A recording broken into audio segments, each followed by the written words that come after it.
have roll call and consider approving the agenda, and then he'll probably get off the call. We can see him and he can hear us, and then he'll call back in to adjourn at the end. Okay. Okay. Sounds great. All right. You all ready? Everybody ready? Yep. All right. Great. I'd like to take a call of order here for the Board of Education for Carroll Local School District on April 8th, 2020 for our planning session. This meeting was originally planned for March 25th. Travis, can I get a roll call, please? Mr. Abbott? Present. Mr. Bratton? Try it again, Joe. Present. Okay, you got him. I got him. Mr. Jimmy Johnson? Present. Mr. Rod Johnson? Present. And Mrs. Sherman? Present. All right. Steve, pledge of allegiance. I pledge allegiance to the flag of the United States of America, to the republic for which it stands, one nation, liberty, and justice for all. All right. Good job, guys. Good job. Wow. Yeah. Moving on, D, consider approval of agenda. Did anybody have any questions? I know this goes back to about a couple weeks when we first had this agenda. Does anybody have any questions what we'll be covering this evening? No, sir. No. All right. Hearing none, can I get a motion, please? So moved. Second. Motion made by Mr. Bratton, seconded by Mr. Jimmy Johnson. Travis? Mr. Bratton? Yes. Mr. Jimmy Johnson? Yes. Mr. Abbott? Yes. Said yes. Mrs. Sherman? Yes. And Mr. Rod Johnson? Yes. All right. All right. Moving on, real quick, just wanted to highlight, guys, just a couple of things before we move on to E. Just wanted to make a couple comments during these unprecedented times and how we're faced as a nation right now with this coronavirus going on. And just want to take a couple minutes and just talk in general about some of the positives that we've had going on in our school district. With Travis and Sean, I know, Travis, we had some new software that we implemented going through payroll kind of during this time as well, and just your leadership with your folks and Travis or Sean, with you overall, getting messages out, keeping the community up to date on what's going on, any updates that we have around athletics or anything that pertains to issues going on with the school. You've done a fabulous job. I also want to commend the staff, the certified staff, on down the line, Maryland Enyards group for getting the lunches out. Mark Thomas, I've seen and heard Mark how many times he's had to come back and pass out Chromebooks, and his two assistants. They've done a spectacular job with the technology and making those devices handy for all the students that need those. But just want to touch base on that. And overall, I think we've done as well as we could during this time, and just your leadership across the board with your administrators and the staff and some of the things that they're doing, Sean, with some of the videos and making it entertaining and fun for the kids during this time has been amazing. Does anybody else have anything to say in regards to that? I'll say thank you to the staff. Our staff's been amazing. The parents and students have been just as equally important in making this all work. We've been kind of learning as we go, and we had to adapt very quickly. Just really proud of the students and the parents and our staff at the same time. We came up with a plan. They went out and implemented it. We all did a good job of communicating it. So it's a really tough situation. We miss our kids, I miss our students, and they need to be in front of our teachers, and our teachers need to be in front of them. But we're getting through it, and we'll talk about, in the second section of the planning session agenda tonight, we'll talk a little bit about some of the impacts it's having on the district and some of the things that we have to do here in the next couple months to try to close whatever gaps there are with events and instruction and those types of things. So, but thank you. Thanks to the board for your support. And, of course, if you get questions in the community, feel free to give me a call or Travis a call, and we'll answer those. Absolutely. Yes. Thank you. All right, moving on. E, planning session. number 1, 2020, 2021 planning. Mr. Hahn. Okay, so I'm going to kind of attempt to share my screen with you. You should hear me, but you should see the first item is, we call it our wish list here at Bloom Carroll, but we work with, let me get in here, bear with me. Bear with me a second.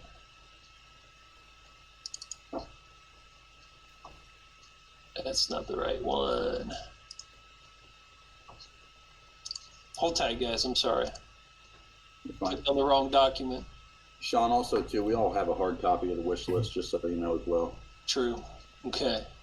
I've got mine if you need it. Let me share.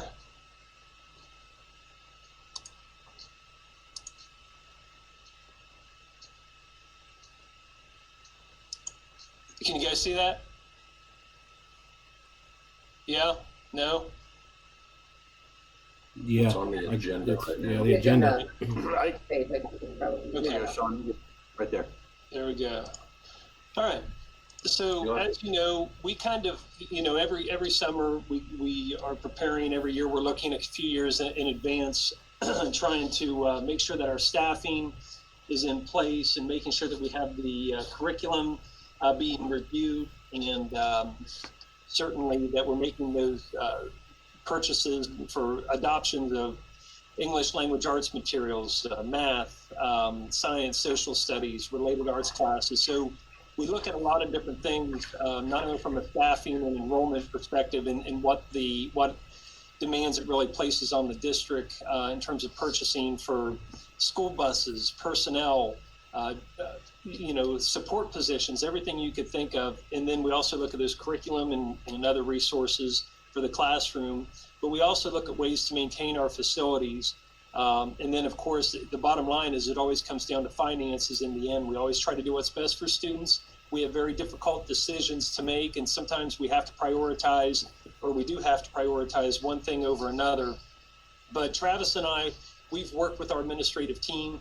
For the board members, we do have some new board members that joined us in January, but those of you that have been with us the last couple of years, you kind of know that every fall in September or October, we come to you guys and we come to you and we talk about, okay, here's now that school has started, here are the things that are on our mind as we look at enrollment settling in grade levels, where we might need to address staffing or have expenses in the future, or whether we need new buses or a new roof on the high school and things like that. So this wish list we compile from all of our directors and supervisors and principals, and we had to go through, and I think it's obviously important to know that when we first I think it was our February planning session, we brought all these items to you, and there were about $1.3 million in requests right here in the wish list. And obviously $1.3 million was not in the budget.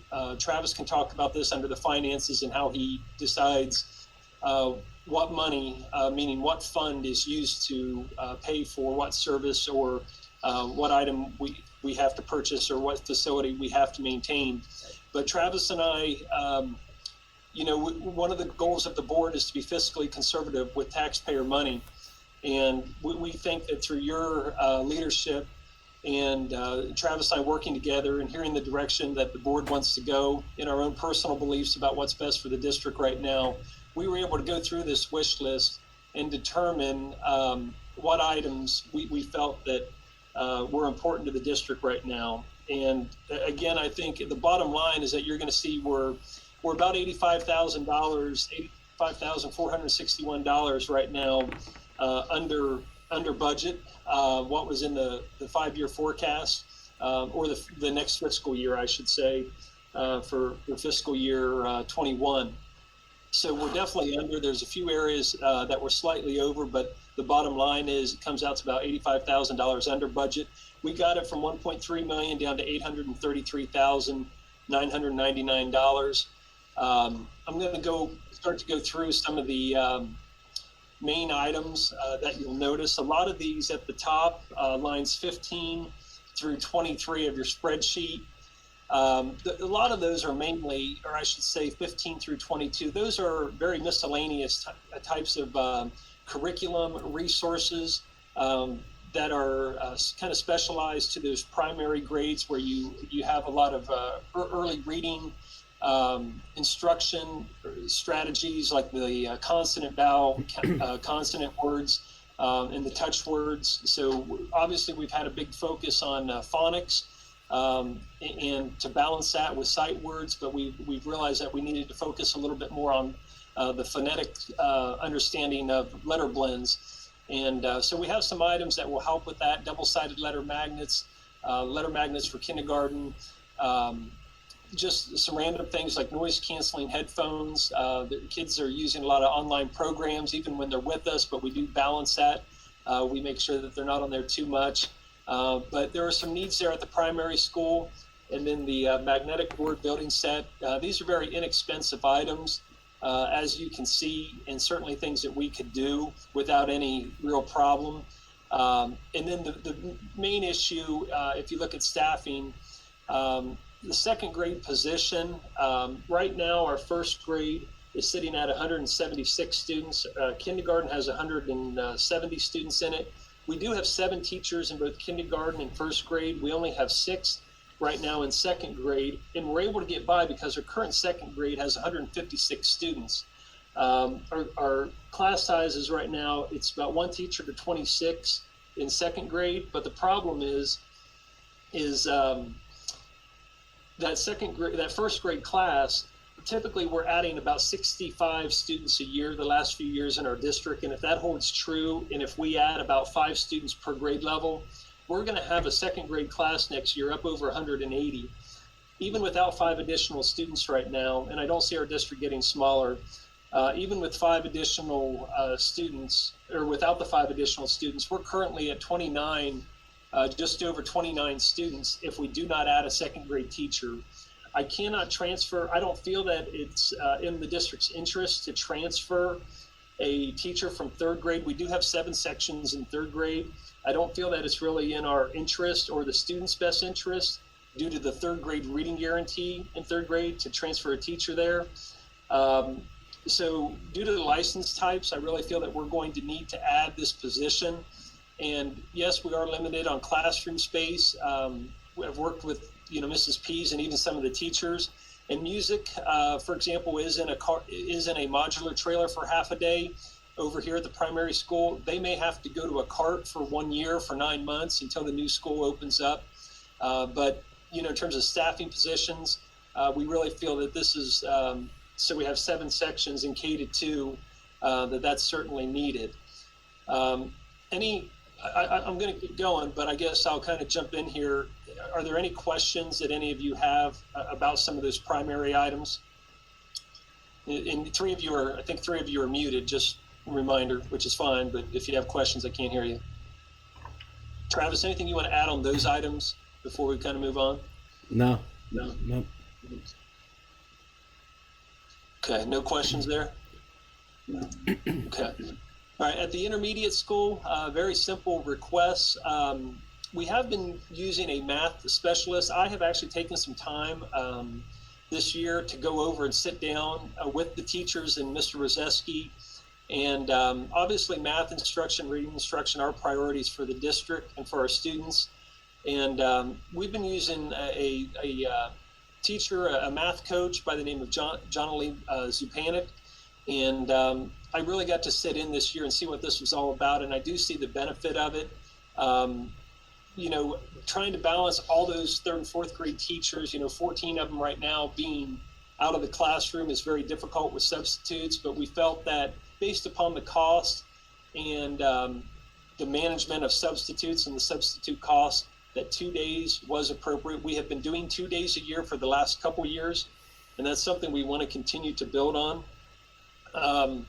Mr. Rozeski, we've talked about this. There are some books that he would like to start planning, and the librarian or media specialist at the intermediate school, she'll be in charge of grades 3 through 5, and she would like to purchase some books to kind of, make sure that the book selection is more appropriate for fifth grade as well. Now, keep in mind, we are going to work with our middle school media specialists, because we do have books in our middle school that can certainly for the fifth grade level, that can go out to that school as well, to the elementary when it opens up.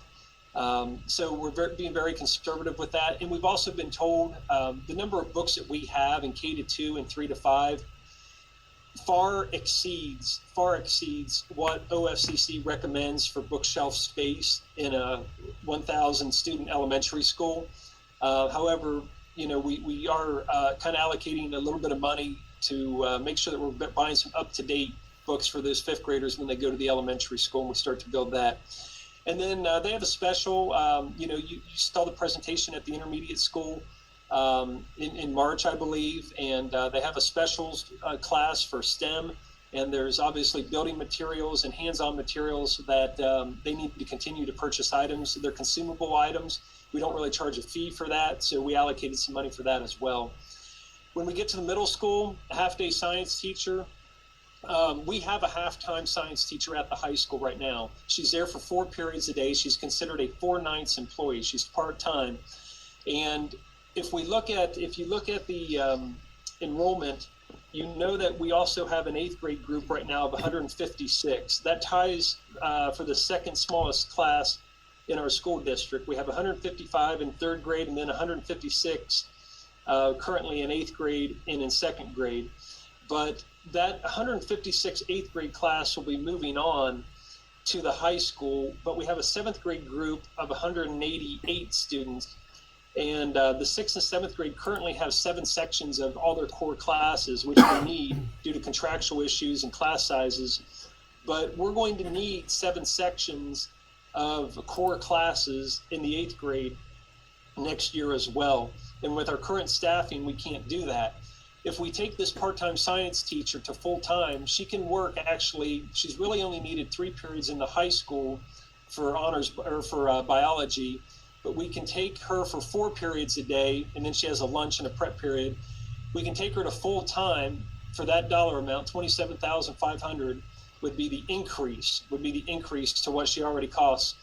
And we can utilize her to teach 8th grade science because of her license at the middle school in the morning for 4 periods, and then also teach 3 periods in the high school in the afternoon. So again, we're trying to be very creative and resourceful with our staffing and get the most out of them, rather than just, the easy thing is to just add, but a full-time teacher would cost us money well beyond our budget right now, because 2nd grade is really a priority.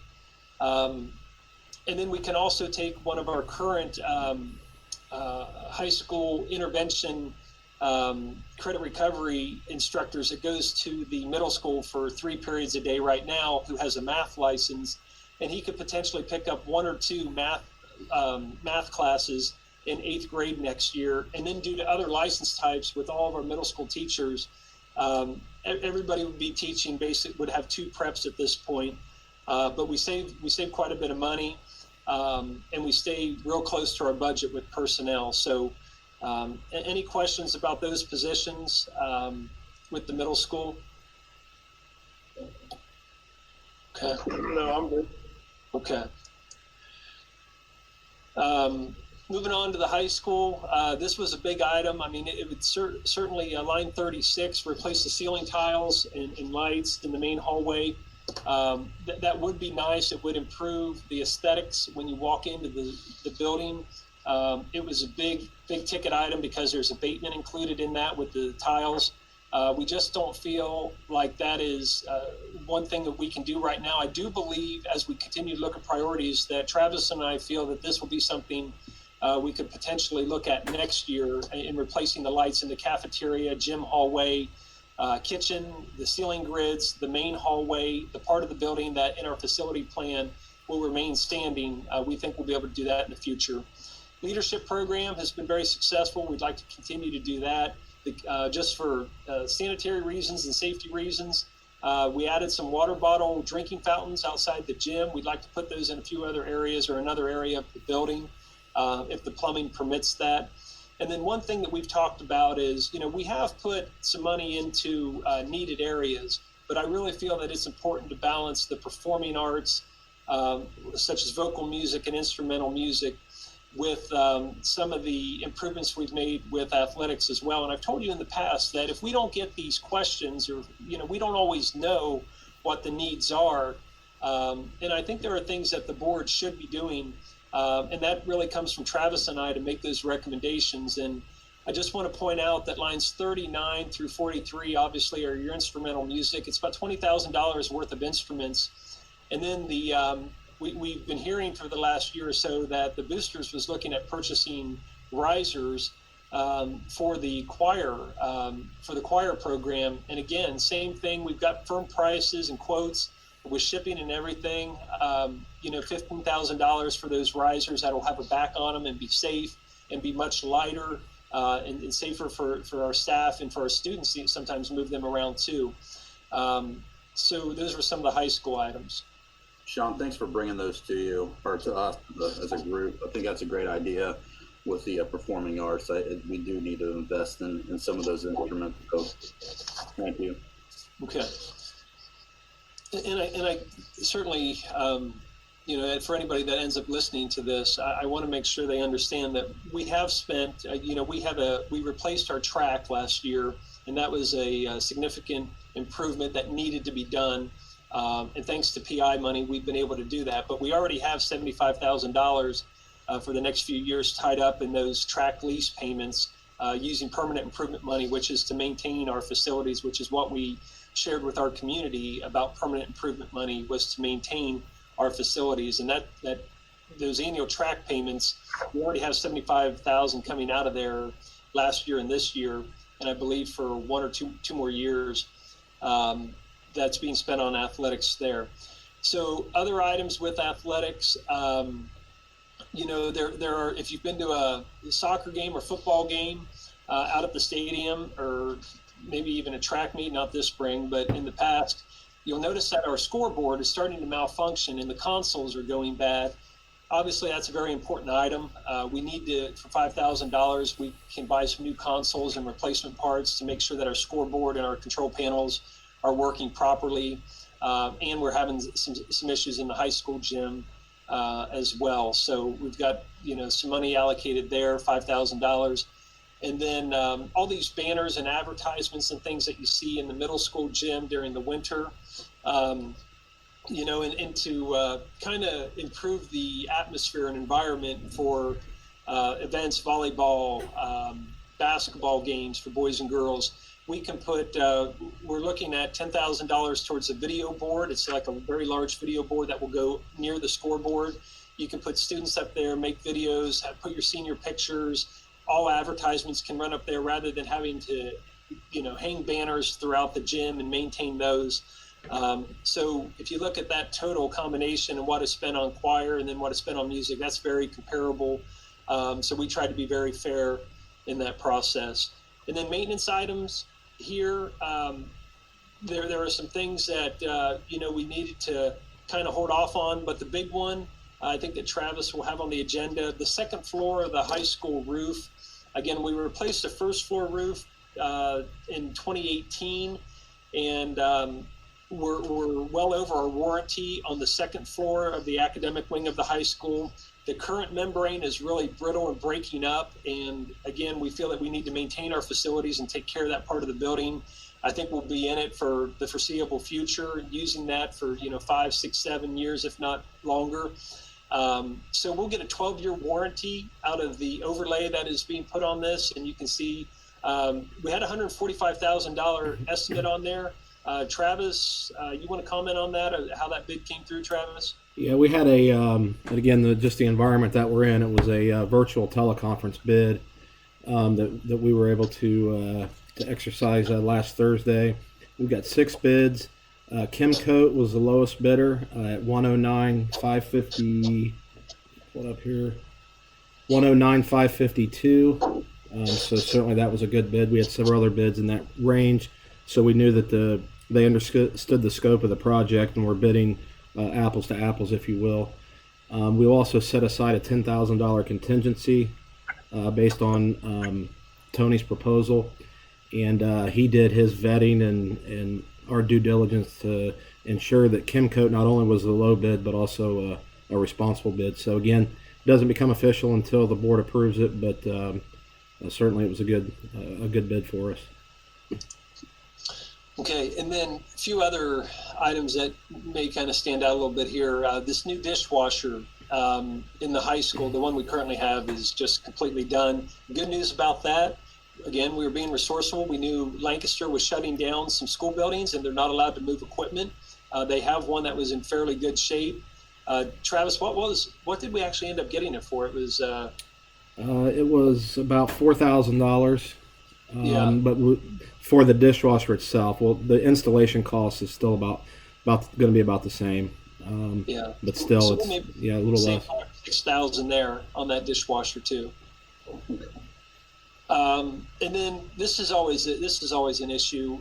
The middle school gym is a large gym. It's taller than most gyms that we've had in the past. We don't have a scissors lift to get to the top and do maintenance up in the ceiling, so we always have to rent one or have the company that is doing work rent one, and we get billed for it, and then they bring it in.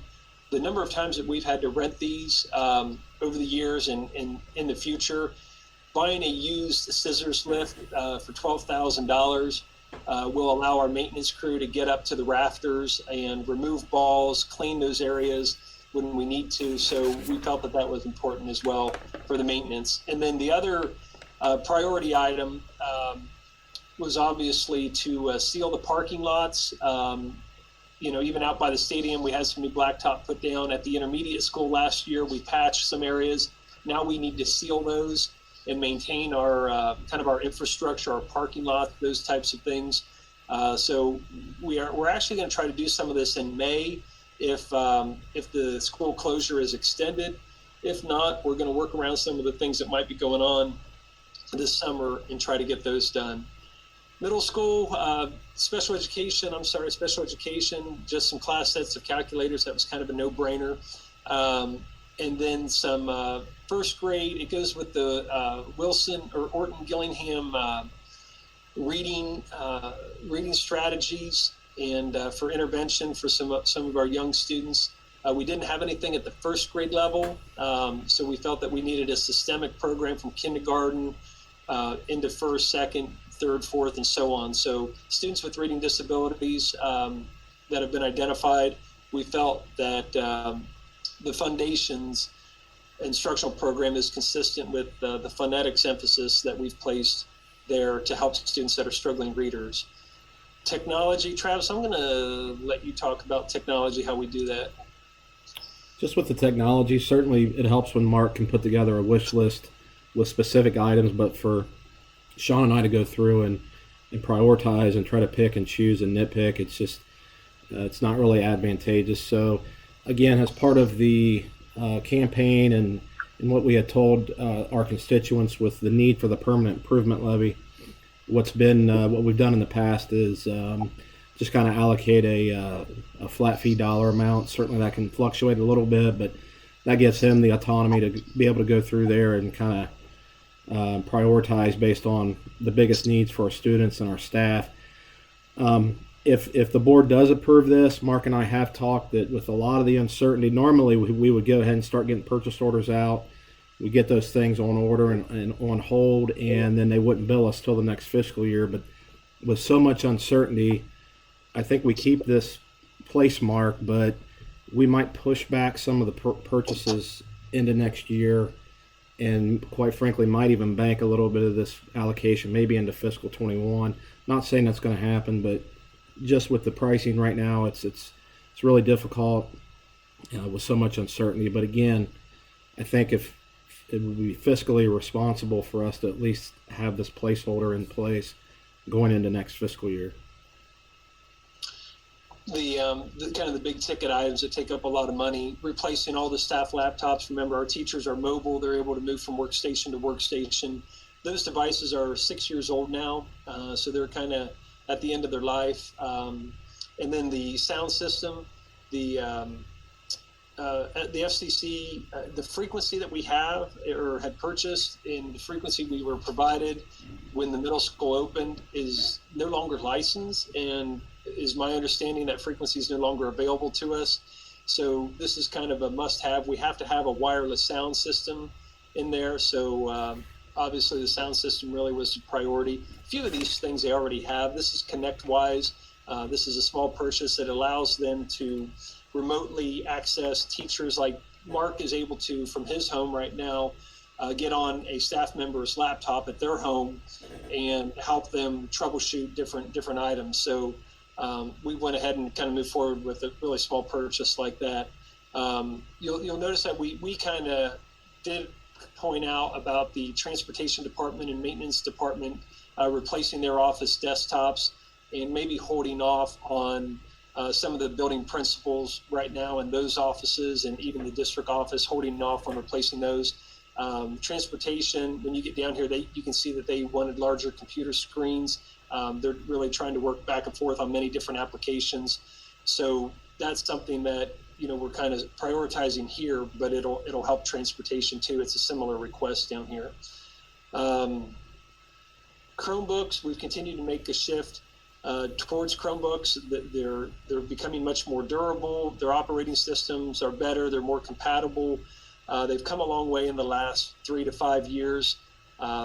We can buy double the amount of Chromebooks compared to the laptops we were purchasing, and it's just way more cost effective right now to go with the Chromebook. So again, some of the technology items there. Transportation, it looks like, maybe not a lot, but gravel we're taking care of here. It's a very small cost. We were able to get some gravel, I think, from the construction site. And then larger computer screens. Substitute bus drivers, I guess, if you guys know anybody, tell them to sign up to be a substitute bus driver.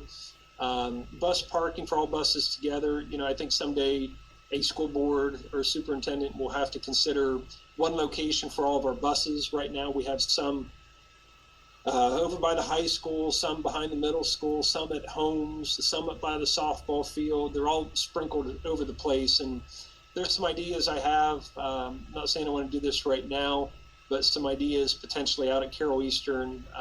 There's an area that's been graded off that might be able to be back behind the building, hidden from the road, not visible to neighbors, kind of a bus area that we might be able to use in the future, but that's not right now. So Travis, go ahead and talk about, in my opinion, one thing we really try to do is stay true to our word. And when you look at, we all know that staffing is the most expensive thing to add. And we're being very conservative, and we're being creative, moving people around, utilizing their license and reassigning them to areas to get the most out of what they can provide us. But those are general fund dollars. And then you have, Travis and I both mentioned tonight that when we went to the ballot in May of 2018 and we said we need PI money, not only for the new school, but also to maintain our existing facilities, because we've never had a PI levy here to maintain our facilities, and we always take money away from the general fund, which impacts instruction and resources and staffing to just try to maintain our buildings, or you don't maintain your buildings because you have to add those other things. And if you look at things on this wish list, like the high school roof, sealing the parking lots, technology, the track lease payments to maintain and improve that track, replace that track, the bus lease payments that we have every year that Travis uses PI money on. I think we're holding true when we say transportation, technology, and maintenance and security. Those were all things that we told our community we could use PI money for. So that's what we've done. Travis, I don't know if you want to go over this bottom line a little bit more here by category. No, you pretty much hit on everything. Just the permanent improvement, that's not just something we're throwing out there. That allocation still allows us to keep a year's worth of permanent improvement collections in that fund. I think that's prudent, especially going to new buildings and having to set aside those funds to maintain current buildings. We're still obviously putting some capital outlay in our general fund, which right now we still kind of have that luxury. We'll see how that plays itself out in the future. If the board approves this, under the financial part of the planning session, as we move forward in April, we'll drop these numbers into the forecast and then present the forecast to the board in May. I hope to have it might have to be a meeting like this, but maybe a virtual meeting with the finance committee prior to that if there's a little more detail that we need to go into. But certainly this gives you an idea of how it'll look in the forecast and how your decision making impacts it from there on if we have to add another staff member or whatnot. So that was really it for the financial part of the section 1. Okay, so I guess what Travis and I need to know, do you guys have any concerns, any questions, things that you need clarified? Because some of these items will require board approval. For example, the positions, if I'm adding or if we're taking a part-time person to full-time, that'll probably be on the April agenda for the board to either approve or not. I'm not asking if you're going to vote yes or no. I just want to know if you have concerns. In my recommendations to you, I definitely see those coming your way based upon where we are with enrollment. Other items like because of the bid amount, the high school roof, that'll be on the agenda as well in April. There's some other items. What else would we have to put on there, Travis, that needs approval? That's really it. We'll have this list on the April agenda as a whole, perhaps just for the entire capital budget amount. It's more of an informational piece. It's not really a legal requirement, but Yeah. definitely the 2 adding positions, and as you touched on. Okay. We're under budget. I think we'll be a little bit more under budget, which will help as we continue to move through the years, and hopefully our revenues are up, although we're going to move into the coronavirus discussion and the impact that could have a little bit on income tax revenue at some point later. I think it's probably a good idea to be very conservative at this point, and maybe a little under where what Travis had in the forecast. So any thoughts? You want us to spend more, spend less? Are we right about the right point? No, I think, Sean, overall, I mean, we're a growing school district first and foremost. And I mean, I think every year, I mean, we always have to add some FTE somewhere. So, I mean, this is pretty standard, I think, moving forward as well. With that being said, I appreciate you being resourceful on how we go about that. If we can move some people around and built around that, but I expected, the FTEs. Yeah. Jen, Jimmy, Matt. I'm impressed. Sounds good to me. I don't see any major thing. Go ahead, Jen. Go ahead, Jen. I just said you guys saved so much money. That's awesome to see. I didn't anticipate that much of a savings. So kudos for making those hard choices. Jimmy, you're muted. I think everything looks good. I don't have no questions, or I think we're on a good page here. Okay. Joe, Agree, thumbs up. He's Just good. He's good on purple. Matt. I don't have any questions. Obviously, I think you guys spent a lot of time, I know, going through this, so appreciate that. Okay. All right. All right. So, Rod, if you're ready, you take us to the next part. Yeah, so let's go through planning session 2. 2.1, I should say, is the construction schedule. Do you want to run through that, Sean, and how that impact with moving forward with the shelter in place might affect the project or anything built around that? Yeah. So let's do a few things, I guess, with the coronavirus impact on the district. Obviously, you're quite aware of the impact on the students and the staff. The fact that this could end up being a very long absence for our students, for maybe not a 2.5 month summer break, but could turn into 4 to 5 months of not having direct instruction, face-to-face instruction with our teachers. I felt like we were in a really good place to have a plan because the board had approved a calamity day plan up to the maximum number of days that the state allowed. Remember, you guys at one point approved last summer approved a blizzard bag resolution, and the law allowed us to use blizzard bags or online assignments if school was closed, typically for weather, for up to the equivalent number of hours for 3 school days. So we had already done that. We already had a head start on some people. And then, we obviously with this closure being 3 weeks, we were hoping that we would get our students back here, and then it was extended now through at least May 1st. could potentially be longer. I'm really hoping we can get our kids back here. But we have a lot of online programs that we utilize, and we've tried to keep things very consistent and simple in terms of how we communicate, how we post assignments in grades K to 4.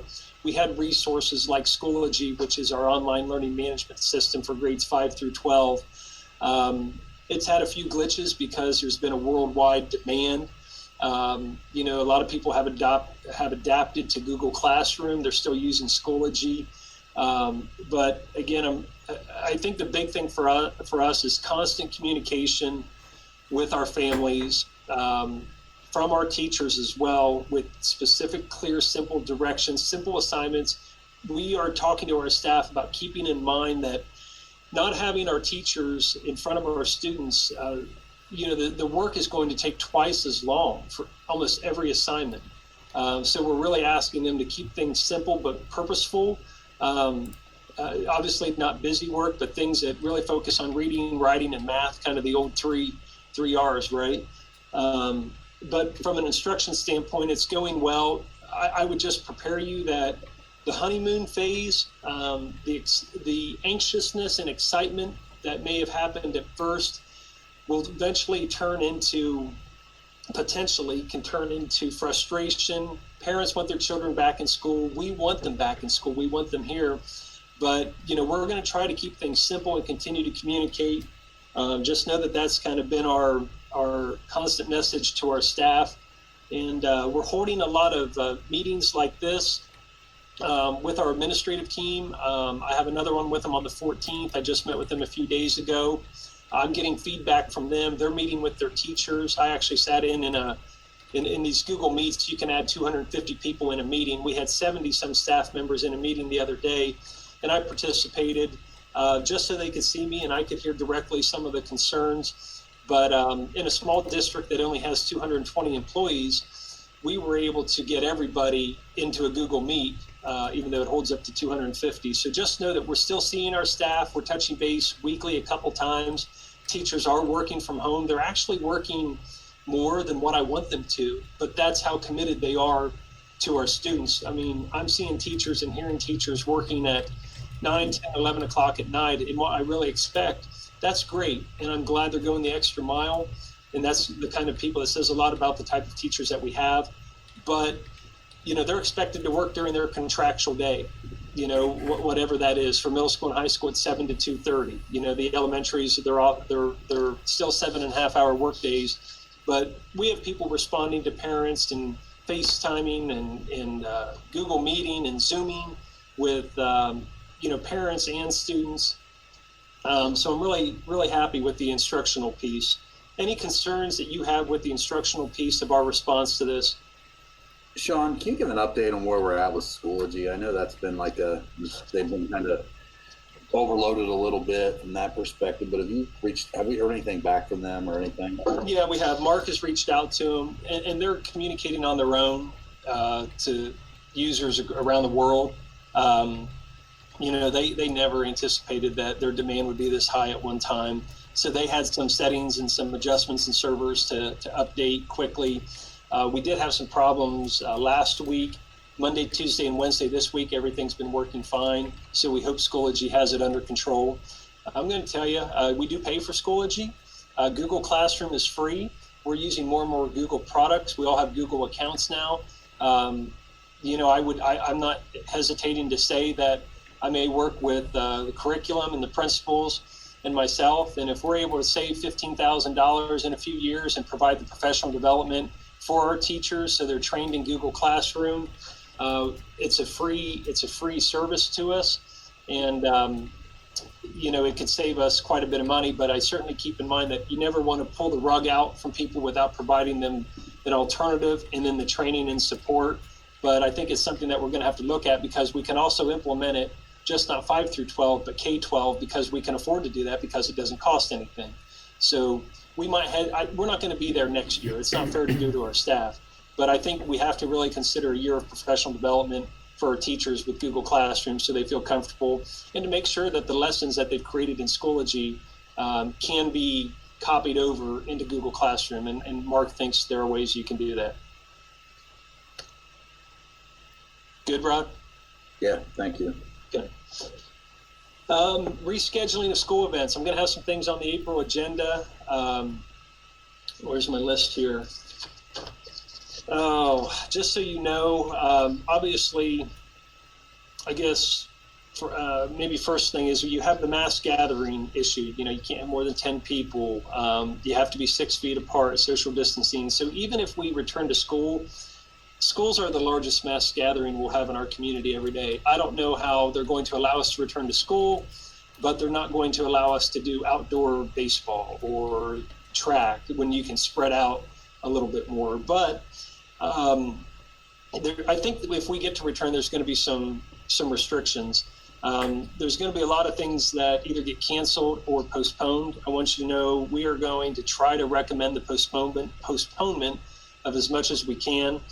Ohio High School, I just found out a couple hours ago this afternoon, we received an email that if we can go back to school on May 4th, which is a Monday, that baseball, track, and tennis will be permitted to have a season. I don't think they'll have a tournament. It's a season from May 9th through June 27th. You'll be allowed to get track meets in, baseball games, tennis matches in.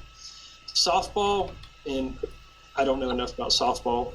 Maybe Jimmy could explain this, but softball would be allowed to go from May 9th through July 4th. And I don't know if it's the rotation of pitchers. Travis was an old baseball veteran, so he might understand that. And Jimmy coaches a little bit of softball, I think. So they actually got, a week longer through July 4th than baseball, track, and tennis. So not sure, but if we don't go back on May 4th, Ohio High School decided this afternoon that there will be no spring sports. So that'll be really sad for those kids. And kids will have a decision. Our baseball team and softball team, a lot of those kids do summer travel. And a lot of these kids may be put in a tough position where they commit to their summer travel team, not knowing what's going to happen with Ohio High School Athletic Association or going back to school. And now we can't even field a team because kids are committed to their summer travel. So that's a possibility too. Any reaction to that? Or That's the big base, Sean, just build around that is, they can't, if they go to play with their travel team right away, they can't participate in school ball at all. Right. So, either way, that's the rule. So. And I'm not sure if there's any exceptions. I doubt if they let them play both, even this spring. But again, just because they say, hey, you can play, we may not even be able to field a team because so many of our kids play travel. So that's a little bit with athletics. Prom is was board approved last year for May 2nd, and that is on a Saturday. We are going to recommend the postponement of prom, even if the stay-at-home order and the school closure ends at 11:59 p.m. on May 1st. I don't think it's wise within a few hours to put kids in a mass gathering inside, dancing close together. Probably not the first event we want to have back. So I'm not saying we're not going to have it, but I'm going to ask the board to postpone and approve alternate dates later in May. The venue is available on May 22nd, which is when school is still in session before our seniors would graduate. And we will have another backup date going into June, which would be June 12th. If we can't get it in by June 12th, they won't have a prom. And that'll even be a little difficult to manage if they've technically graduated, but we're still holding prom after they graduated. So that'll be kind of a management challenge, but all school districts are kind of doing the same thing in Fairfield County. Graduation, right now it's still on. That will not be one that I'm recommending we postpone, but I will recommend that we approve alternate dates in June and July. We're going to be looking at June 14th and also July 12th, hoping to get graduation in on one of those days. I don't expect you to rearrange anything. If you can be there, great. If not, it's about the kids. I don't even know if all the kids will want to participate, but we're going to offer it to those that want to, if we can get it in on the original date, May 24th or June 14th or July 12th.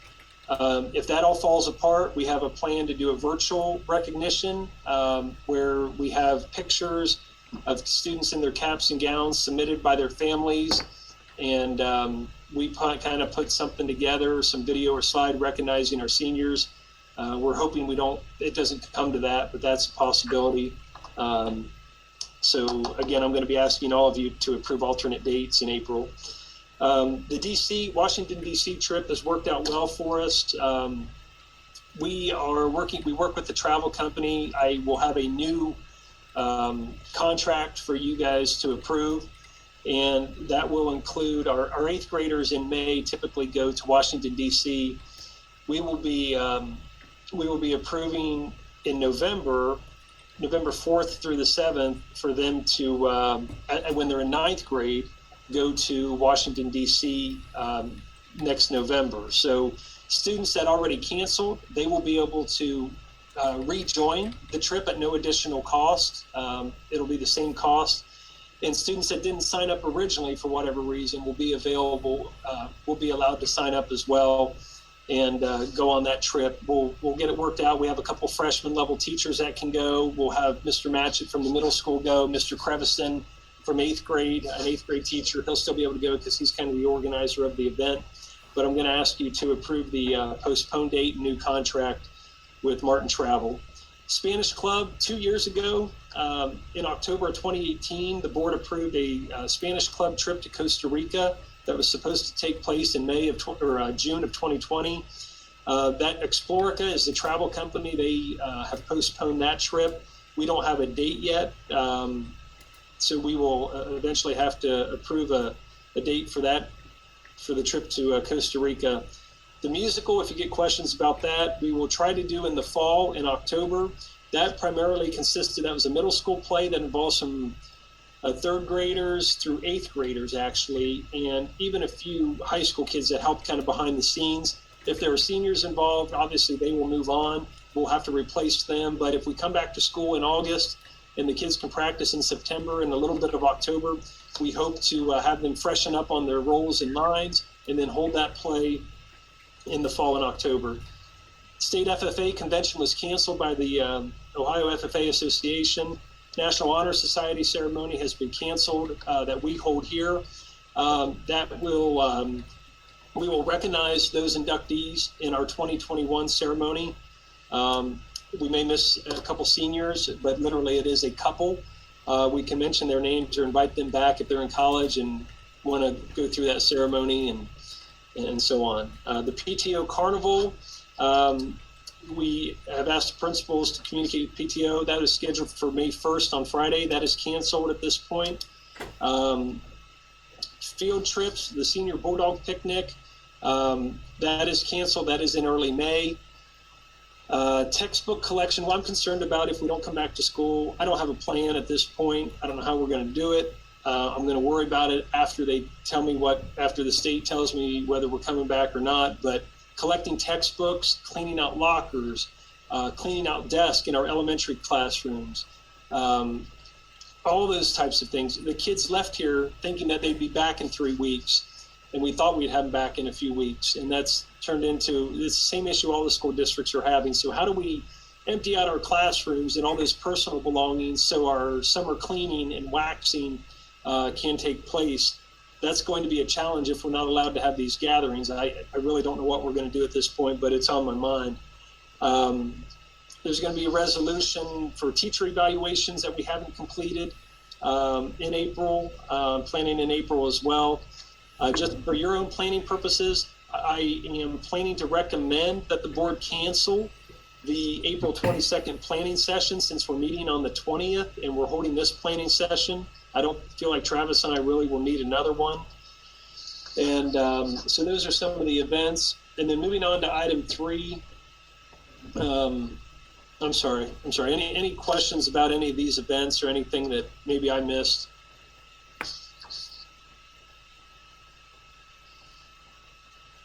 No. I'm good. I think we're all good. Okay. The construction update, as of right now, we are on schedule. The plumbing company, Houston Plumbing, 2.5 weeks ago, they decided to pull off the job, the subcontractor, during the coronavirus stay at home. That lasted about a week and a half. They were back on the job Monday. That did not impact the critical work. We're still on schedule right now. If you look at the overall construction schedule, the bottom line here that I really focus on, there's tons of pages you can read through, and it breaks it down by area. But the first page of the schedule is what's really most important. These are the project milestones.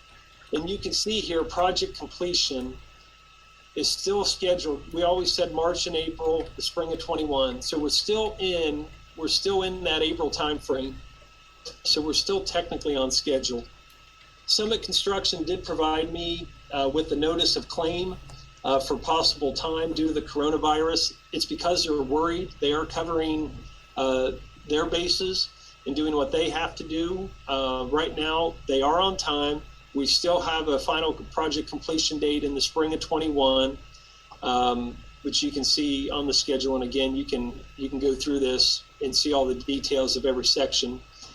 But the notice of a claim, notice of a possible claim, is dealing with one of the articles of our general conditions, our contract with them. And all it really does is grant them more time, not necessarily more money. If the subcontractors require more money, that comes, my understanding at this point is that comes from Summit Construction. I did check with our attorney and we reviewed some things. So right now, I cannot stress enough that we're on time, but they're worried that if this coronavirus continues and subcontractors don't send their full crew out or pull off the job for a week, that can impact other critical work. So just be aware of that at this point. I will keep you updated. I think they're just more worried about what could happen. But if you go out there every day, we once had 14 masons working. Now we have 11. There were three masons that had some health concerns or concerns with their own personal health and the virus that their employer let them kind of stay at home right now. So they're down a few men and women. But they're still able to get out there and work and put block up every day. And like I said, Houston Plumbing is back on. Proline Electric's been out there working, so I think we're okay. Any questions about construction? Okay. No, sounds great. Okay. Travis, this one's all you. Yeah, just real quickly, I don't want to go too far into this because I think more time has to transpire before we make decisions here. But just in case you had gotten questions, I know I had started to get questions, and I just want to kind of reiterate again, this is unprecedented, but where we are with certain fees and payments that just due to cancellations are a little bit up in the air. The first one, in terms of fees, that are tied to a specific event. The first grade had already paid for a future Legoland trip. Fifth grade had part of their yearly fee that went for BizTown. Those things that were canceled, we are working with those groups, those teachers, to give a direct refund to the family. Some families want it moved over to their lunch account, which certainly we can do that. It's actually easier. And the first grade actually coordinated, some of the parents wanted to donate it to the local food pantry. So we've offered kind of those three options when it's a fee tied to a specific event that's obviously been canceled and will not be rescheduled. We're trying to offer that to all the families that have been impacted. Kind of a little larger conversation that we're going to have here in the next couple months. Again, fees that are tied to a specific event, I put pay to participate fees in there for the spring.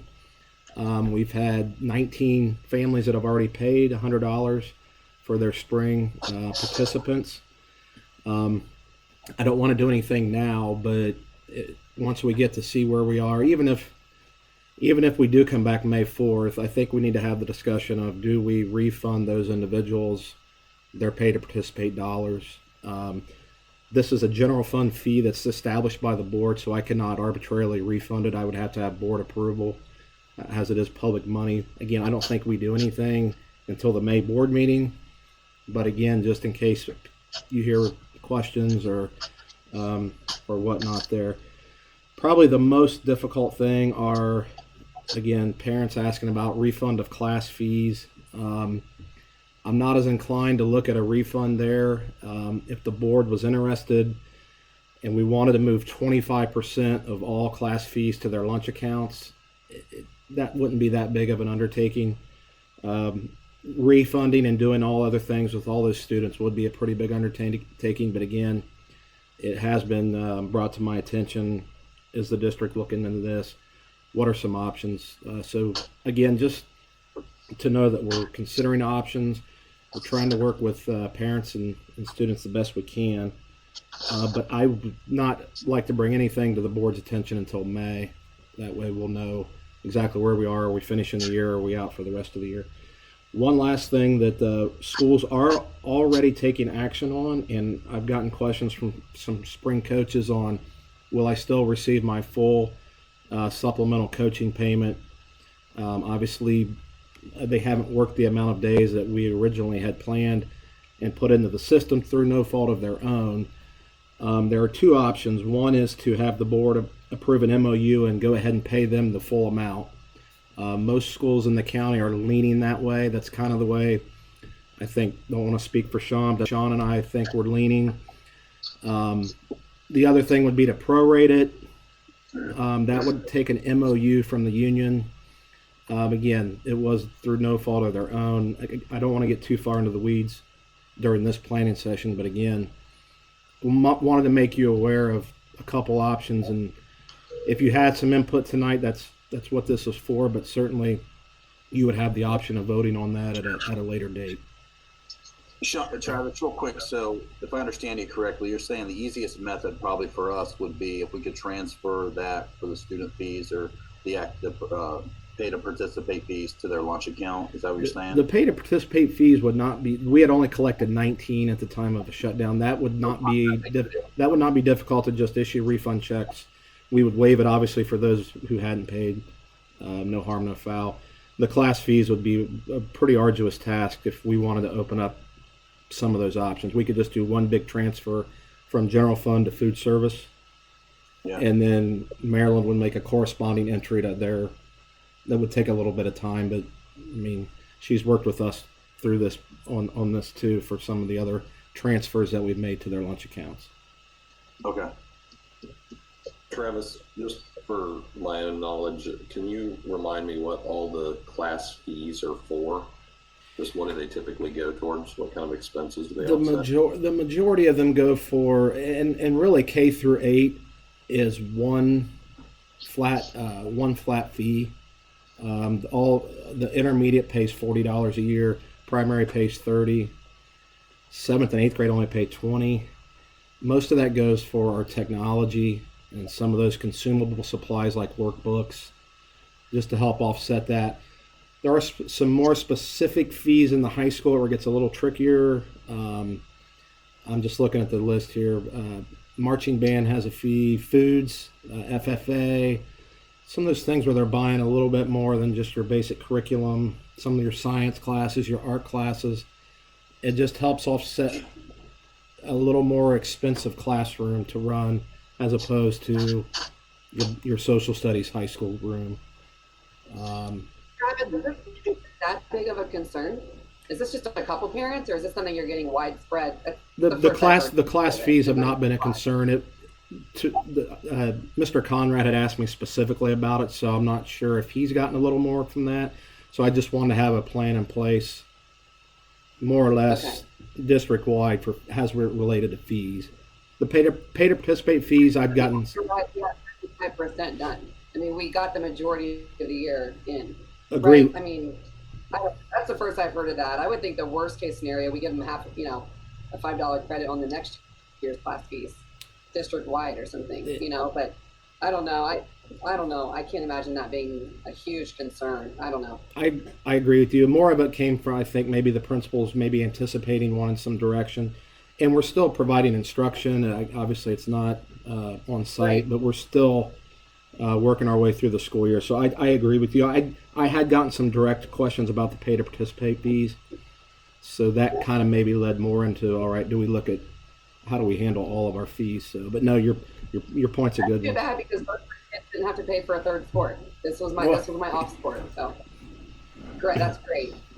But most of those elementary fees and even high school fees are consumable materials, especially in your science classes and things that they're buying, novels at some of the 3rd and 4th grade levels, just the supplies and things that kids use every year within the classroom for instructional purposes. And like you said, Jen, I mean, we were 3/4 of the way through the year, and most of that had already been spent on the kids.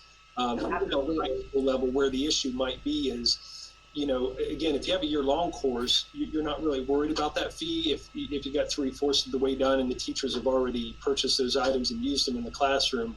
But where it might come into play is if you're taking a second semester class and only 50% of the class you have actually completed, well, you might have had a $20 fee for a science class, but you only completed one grading period of it. Should you get a 50% refund for that? So it's really more, I think, if they want to come in person to the school and fill out a long form, get their refund, that's what they should do. I just feel like that, I don't know, our teachers are still providing curriculum, you know, they're still providing that experience. I don't know. I feel like that's a little picky. yeah, That's my I had personal a phone call about refunding property tax and income tax for half the year. I've had a couple of those calls. Yeah, I've had a few of those. Yeah. And just so you know, so you guys can answer this question. Obviously, these are contractual days. Our teachers have a contract for 185 days. They are still working, although it's different. They're working from home, working remotely like the rest of the world. So they are working on their contractual days. Spring break coming up here, people may say, well, why aren't you guys teaching on these days? Our teachers are not paid to work on Thursday, Friday, or Monday. So just keep that in mind. Our classified staff, our bus drivers, our custodians, obviously I'm not going to bring them in here. We have a few essential employees working. We have a few of our maintenance and grounds people working outside, maintaining our buildings, checking our buildings, working outside, mowing the yard right now, improving things that they can work on outside, but we literally only a couple of them. IT, we're only bringing IT in when we absolutely have to. Food service, we're bringing our food service supervisor in on Mondays, along with one food service employee to help prepare lunches for students on free and reduced lunch that come through on Mondays to pick up their lunches for the week. But by law, I think it's revised code 3319.081. These are considered calamity days. And in the state law, we are required as a public school on calamity days to pay classified employees. Or the board could have to lay them off because we consider we're in a poor financial condition, and then the board could take action to lay those people off. I don't think it's in our district's interest to lay people off at this point. You know, by law, we have to pay the classified employees, and some of them are working, but I'm not going to bring the rest of them in here unless the board tells me to, and expose them and violate the stay-at-home order, violate the mass gathering. If they're going to be working, you know, within close proximity and not adhere to social distancing, or they're going to stand around all day because we can't move on to our summer projects because we don't know if school's actually going to be starting up. So I don't want them to pretend to look busy. Our classified staff, they are at home, but they are getting paid because by law we have to. So I want to make sure the board understands why. And if you get questions about that, because I got a phone call that I sent on to Travis about refunding property and income tax because people literally think we're shut down and not paying people and not working. And that's not necessarily the case. So Sean, real quick question on the classified staff. So hourly associates, how are they getting paid? Do they normally turn in hours, No. or do they have a certain amount of hours that we pay them? Coming from an environment where we have obviously hourly staff, we did like I mean, we're not paying them anymore. We furloughed a decent amount of them, or all of them, because we don't have stores open, no different from the schools not operating. But how are we paying them? I guess would be based on what?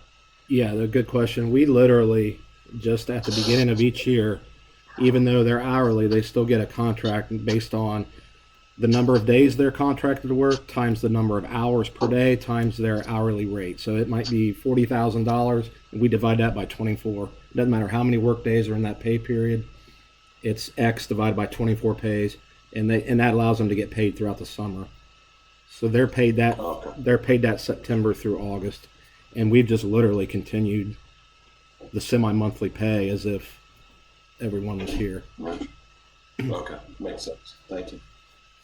Travis, real quick, can you address how you project assumptions that you're making about, the state said to state agencies, expect a 20% cut in funding. That doesn't include public education. Can you talk about that, Travis? Do you want to explain that and about how we may financially be impacted next year with our revenue? Yeah. Not by the 20%, but by a poor quarter or maybe a poor 6 months of income tax collection. Yeah, I think the thing to worry about right now would be future income tax collections.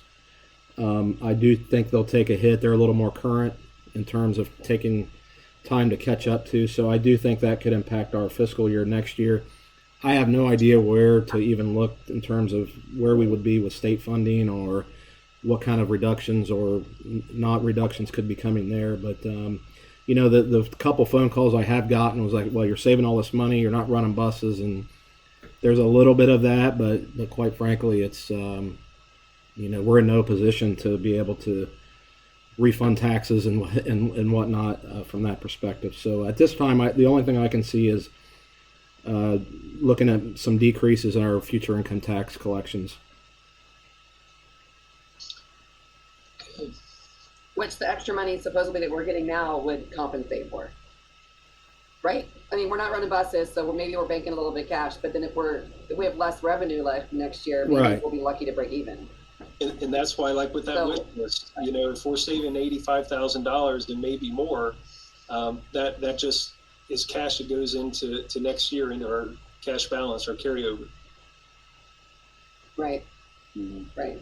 So So really, Right. at this, we're just looking at what I would project as having maybe something on the agenda regarding spring supplementals and pay to participate in May fees. Other than that, I think, again, unless it was something that was tied to a specific event that we can handle internally, but we just kind of would probably looking at status quo and class fees, but certainly we can have that discussion if it gets to that point later on. Okay, Good work. All right. thank you. Any other questions, comments? Joe, any? Nothing on my end. All right. Hey, Joe, we'll try to get this figured out hopefully for the next meeting. So talk to Mark. But all right, with no questions or any other comments, can I get a motion for adjournment? So moved. So, Second, I'm sorry, who's second that? Matt, Mr. Brad, Okay, who was the motion made by? I'm sorry. Mrs. Sherman. I think two of us. All right, motion. Yeah. Motion. You guys are coming across delayed for me as well. So motion made by Mrs. Sherman, second by Mr. Bratton. Timeout, Travis, to 7:17. Mrs. Sherman? Good to see everybody. Thank you, Yeah. guys. I'll log in a 5-0 vote. Yes. Yeah. Yeah. Thank you. Joe, you want to vote on that? Yes. That was a yes from Joe. Got it. Take care, guys. Stay safe. See you guys. All right. Bye. All right. Have a good one. All right, thanks, guys. Hey, we'll get Joe set up next time. I think his mic's broken, so I'll have Mark take a look at it and we'll go from there. All right. So